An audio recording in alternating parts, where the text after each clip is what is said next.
Hello दोस्तों, आज की हमारी कहानी है तीन बहनों की लालची भाभी। करिश्मा, रेशमा और मनीषा तीन बहनें हैं। उनका एक भाई भी है, मयंक।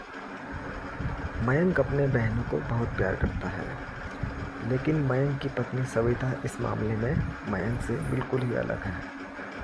वो अपनी नंदों का जितना बुरा कर सकती है उतना बुरा करती ही रहती है और अपनी ननदों पर हुक्म भी चलाती है। करिश्मा, करिश्मा, तुमने अभी तक नाश्ता नहीं बनाया? तुम्हारे भैया को ऑफिस जाने में देर हो रही है। हाँ भाभी, बस अभी बनाती हूँ। करिश्मा, तुम ये ढीलापन छोड़ दो। कल को पराये घर जाना है। वहाँ अगर तुम इस तरह से काम करोगी तो लोग क्या कहेंगे कि माँ ने और भाभी ने कुछ सिखाया नहीं। और तुम्हारी दोनों बहनें कहाँ हैं? अब रेशमा मार्केट गई है और मनीषा सो रही है। क्या? सुबह के 8 बज रहे हैं और ये महारानी अभी भी सो रही है? ये कहते हुए सविता अपनी सास दुर्गा देवी के पास जाती है।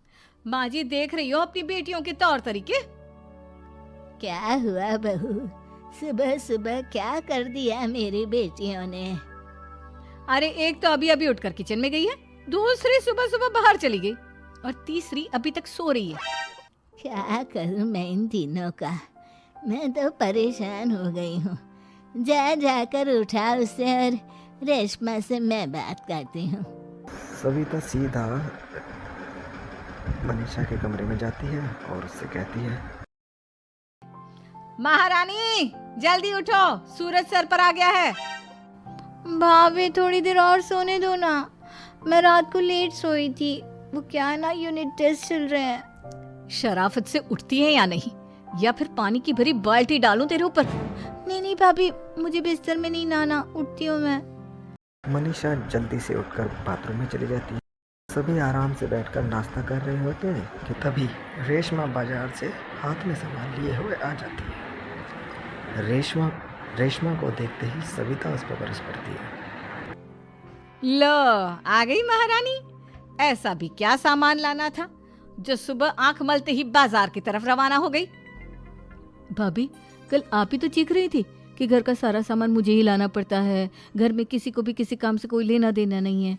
अब मैं बाजार जाकर सामान ले आई तो आपको इस बात से भी तकलीफ हो रही है? देख रही हो माँ जी, अपनी बेटी की जुबान कैंची से भी तेज चलती है। और मयंक, आप तो कुछ कहेंगे नहीं अपनी लाडली बहन को? रेशमा, अपनी भाभी से ऐसे बात नहीं करते। चलो माफी मांगो। भैया, मैं क्यों माफी मांगू? आप भाभी से बोलिए ना कि हम पर कम हुक्म चलाया करे।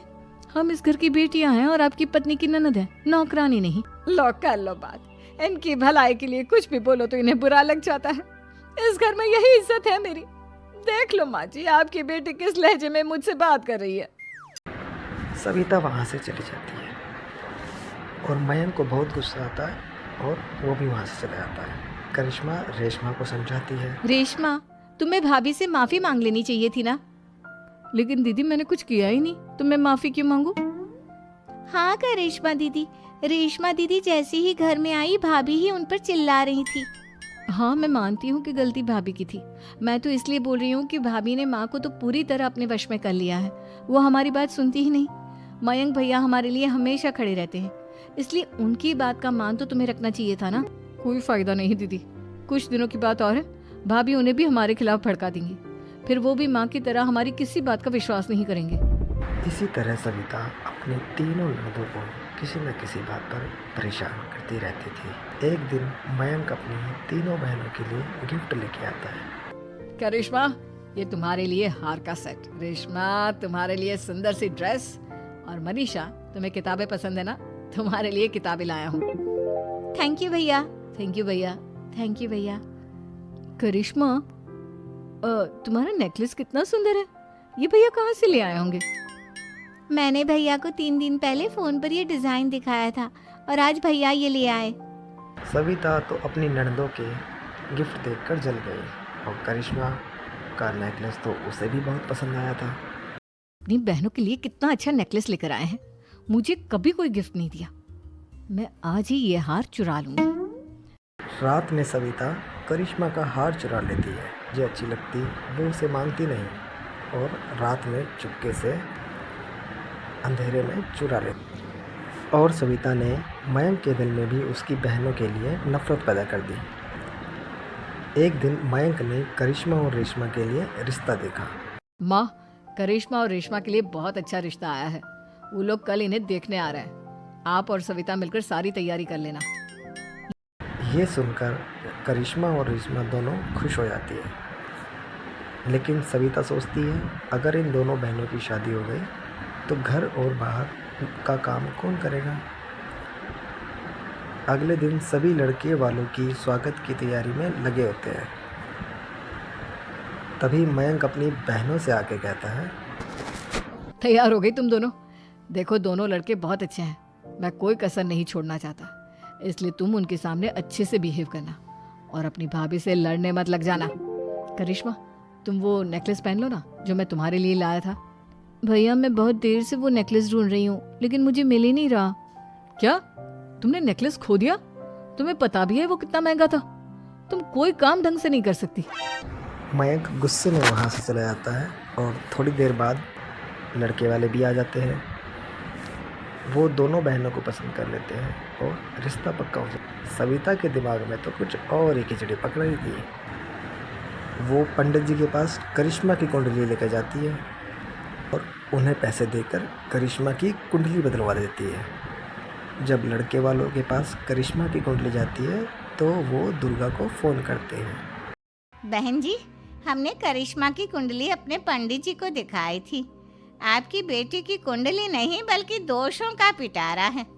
देखिए, मैं और मेरे पति इन सब बातों में बहुत विश्वास करते हैं, इसलिए हम आपकी बेटी से अपने बेटे की शादी नहीं करा सकते। इस तरह करिश्मा का रिश्ता टूट जाता है और सभी घर वालों को बहुत दुख होता है।